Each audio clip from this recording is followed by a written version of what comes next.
que llegaron a ver a Jesús. Melchor, Gaspar y Baltasar. Esos vienen en evangelios apócrifos. Cristianos, se entiende, por supuesto. O también el nombre de los padres de la Virgen, San Joaquín y Santa Ana, que la Iglesia Católica los venera, vienen de esas fuentes apócrifas, cristianas. Vamos viendo más o menos que hubo como dos núcleos de escritos, cristianos y gnósticos.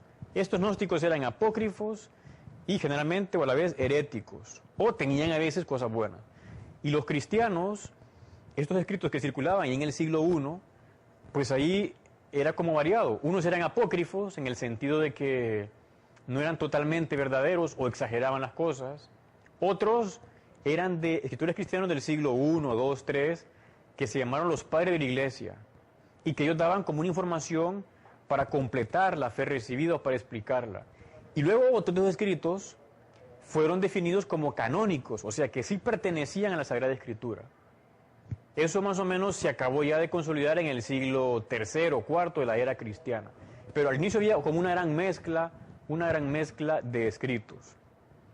Vamos por tanto a referirnos ahora al ya mencionado Evangelio de Judas. Este Evangelio es nuevo, se sabía ya algo de él. Pues resulta que cuando los gnósticos fueron creciendo y teniendo una gran difusión, hubo un gran padre de la iglesia llamado San Ireneo, que luego fue obispo de León, San Ireneo de León.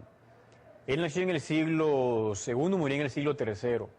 San Ireneo escribió una obra que se llama Ad versus hereses, o contra las herejías, porque él se encargó de refutar muchas herejías de aquella época, en concreto también a los gnósticos. Los gnósticos, ellos tenían o se llamaban como en tres grupos. Los neumáticos, que hacen referencia al neuma, al espíritu, que se dejaban guiar según ellos por el espíritu. Luego los psíquicos, que eran los que se dejaban guiar por la psique, el alma. Y luego los ílicos, del griego ile, materia, los materialistas. Ellos se veían, los gnósticos, como los neumáticos, los espirituales más altos. A los cristianos los veían como los psíquicos, como los cristianos que, bueno, valoraban su alma. Y luego estaba toda la gente pagana que eran como materialistas. Pues ya en el siglo III, San Ireneo de León hace referencia a un tal Evangelio de Judas. Voy a leer un texto de San Ireneo donde habla lo siguiente. Dice así: y dicen que Judas el traidor conoció estas cosas y que solamente por haber conocido antes que los otros la verdad, consumó el misterio de la traición.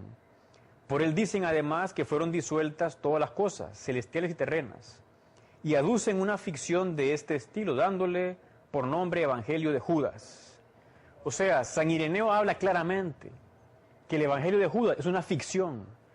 Lo dice en el siglo III San Ireneo, o sea, ya se sabía que andaba por ahí un Evangelio de Judas, donde supuestamente Judas conocía unas cosas y por eso hizo la traición a Cristo. Más o menos en lo que han descubierto ahora recientemente, de que Judas en principio más bien colaboró con la entrega de Cristo. Pero bueno, San Ireneo, ¿qué dice? Eso es falso. Es una ficción que se ha inventado. Qué pena que alguna gente adulta en el siglo XX, XXI, se cree esas historias que aparecen en ese llamado Evangelio de Judas, que por supuesto no es de Judas.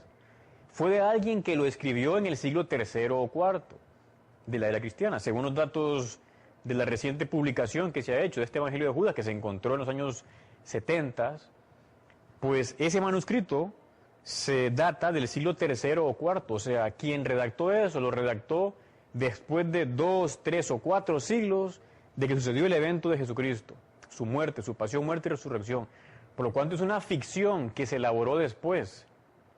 No necesariamente coincide con este que estamos leyendo de San Ireneo, porque hay que ver si coincide o no, pero el punto es que ya San Ireneo lo ve como una ficción, ese Evangelio de Judas. Luego aparece otro testimonio de otro santo, San Epifanio, dice, y afirman que por esta razón conoció Judas exactamente lo relacionado con estas cosas.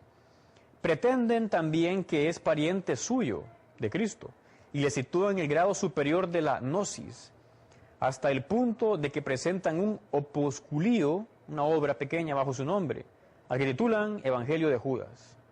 O sea, también aparece, o sea, los cristianos rechazaron esa literatura gnóstica, y también ahora la rechazamos porque no es verdadera, trae ideas raras que no concuerdan con la revelación, ni con el recto sentido de lo que es la persona, el ser humano, Dios, el mundo.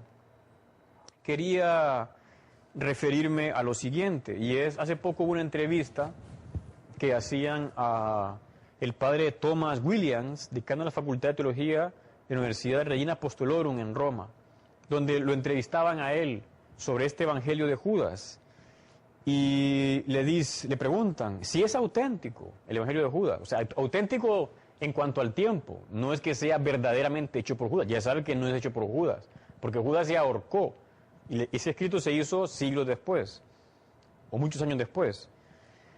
Dice, si es auténtico, ¿supone algún desafío a la fe de la Iglesia Católica? ¿Sacudirá los cimientos del cristianismo, como sugieren algunas notas de prensa? ¿Qué responde este sacerdote? Ciertamente no. Los evangelios gnósticos, hay muchos más, no son documentos cristianos en sí, ya que proceden de una secta sincretista que incorporó elementos de diferentes religiones, incluyendo el cristianismo. En el momento de su aparición, la comunidad cristiana rechazó estos documentos por su incompatibilidad con la fe cristiana. El Evangelio de Judas, que se ha encontrado, sería un documento de este tipo, gnóstico, que tendría un gran valor histórico, ya que contribuye a nuestro conocimiento del movimiento gnóstico, pero no supone ningún desafío para el cristianismo. O sea, si usted es cristiano, católico, su fe no debe variar nada. Judas fue el traidor que entregó a Cristo. Años después o siglos después hubo unos que inventaron una historia falsa, y eso que se ha descubierto ahora. No fue escrito por Judas. Judas se ahorcó después de que traicionó al Señor, desesperándose del pecado que había hecho. También recordamos cómo San Pedro se desesperó, o más que se desesperó, lloró, se dolió de la falta que había hecho, pero no se desesperó, luego pidió perdón. Judas no pidió perdón. Para más o menos fundamentar esto, creo que nos puede servir lo que dijo hace poco alguien con mucha autoridad, que es el Papa Benedicto XVI. El pasado jueves santo, 13 de abril de 2006, hablando de la pasión de Cristo y de su entrega, su traición, el Papa recordaba cómo Judas lo entregó por 30 monedas de plata. Y el Papa dice, leo porque es para confirmarnos en la fe y que veamos que Judas, desgraciadamente, sigue siendo el malo. Fue quien traicionó a Cristo. Y nosotros a veces también podemos traicionar al Señor. Es parte de la enseñanza, o sea, que si Judas traicionó, también nosotros podemos traicionar. Y por eso queremos evitar, para no ofender a Cristo. Dice el Papa, existe el oscuro misterio del rechazo, que con lo sucedido a Judas se hace presente. Y precisamente el Jueves Santo, en el día en que Jesús se entrega a sí mismo, tiene que hacernos reflexionar. O sea, que pensemos esa tradición de Judas. Y sigue diciendo, el amor del Señor no conoce límites, pero el hombre puede ponerle un límite. Judas puso límite y no quiso luego recibir el perdón o se desesperó. Y pregunta el Papa, hablando del espíritu inmundo, del hombre inmundo, y que Judas, desgraciadamente Judas refleja al hombre inmundo. Dice el Papa, o se pregunta, ¿qué hace al hombre inmundo? El rechazo del amor, el no querer ser amado, el no amar, la soberbia que cree que no tiene necesidad alguna de purificación, que se cierra a la bondad salvadora de Dios. En Judas vemos la naturaleza de este rechazo más claramente todavía. Juzga a Jesús según las categorías del poder y del éxito. Para él solo el poder y el éxito son la realidad, el amor no cuenta. O sea, Judas en el fondo ya no amaba a Cristo. Se había comenzado a apartar del amor del Señor. Ya no confiaba en Cristo. A veces uno puede también, como enfriarse su amor a Dios, no confiar en Dios. Entonces pierde el sentido de su existencia y de su vida. Sigue el Papa diciendo, y él, Judas, es ávido. El dinero es más importante que la comunión con Jesús. Es más importante que Dios y su amor. El dinero se comió a Judas, el deseo de tener cosas, de poseer. De este modo, dice el Papa, también se convierte en un mentiroso que hace el doble juego y rompe con la verdad. Alguien que vive en la mentira, perdiendo así el sentido de la verdad suprema de Dios. De este modo se endurece, se hace incapaz de conversión, del regreso confiado del hijo pródigo y tira la vida destruida. O sea, es tremendo lo que le pasó a Judas. Y por más historias que hayan inventado después y que se estén como descubriendo ahora, aunque ya hemos